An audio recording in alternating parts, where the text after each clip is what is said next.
wide receivers ran yesterday. A lot of them ran hella fast. And I think what people realize is this is a deep wide receiver class. Every wide receiver class usually is deep, but this one, it looks like it's a dozen deep.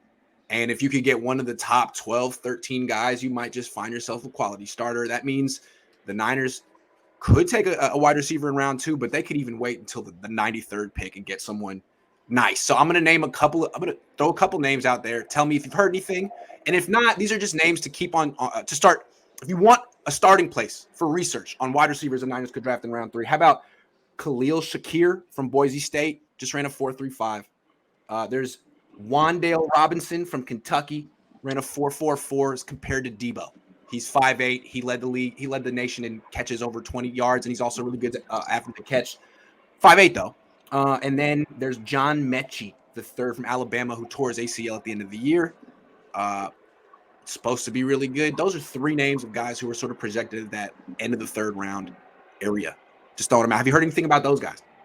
Nothing specific about those 3, but what impressed me the most after watching all of the receivers running here on the field was just how fast this class is. And it's not just a couple of guys, right? You have, almost 10 dudes that ran 4.4 or less. And so I think the 49ers have a chance to add one of these players, even as late as the 4th or 5th round, to still get one of these speed guys and potentially knock out 2 birds, 1 stone to get a speed wide receiver that also has some return chops, because it is about time that the San Francisco 49ers invest in a kick returner so that we can up our game on special teams. It's just atrocious at this point.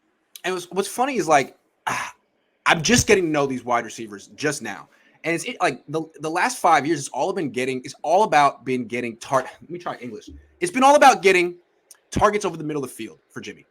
Running backs, tight ends, slot receivers, outside guys who can line up inside.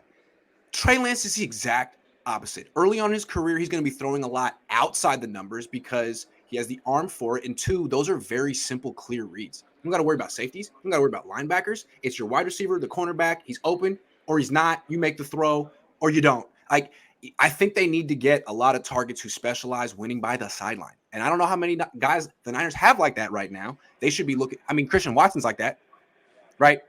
Yes, like absolutely. I mean, when you look at the guys who are sub 4.4, you've got Tyquan Thornton, Velus Jones, Calvin Austin, Alec Pearson, Danny Gray, Bo Melton, Christian Watson, Garrett Wilson, Chris Olave. Chris Olave looked freaking phenomenal out there. That was excellent. Just, yeah. And, several of those guys are going to be long gone by the time the 49ers get around to looking at wide receiver. But again, that list of guys running a 4.4 or sub 4.4 is so deep that it would just be criminal if the 49ers skip out on drafting one of them this year. Yeah, I was thinking that the Niners weren't going to go after a wide receiver this year because it's actually a pretty strong position group on their team, but it's just what this draft is providing. It's so deep, it's so good. You might as well. You have a late 3rd round pick where you could get a guy who might, in most drafts, go mid 2nd round. Maybe you just owe it to yourself. David Wilson says the wide receiver class broke the record for most subpar 40s this year. Not subpar, but sub 4.4. The wide receiver. Hold on. Camp Report says Mondale Robinson is exactly what Trey is looking for in a slot receiver who can stretch the field. Cool. I mean, there's a lot of good wide receivers in this group. Yes, there are.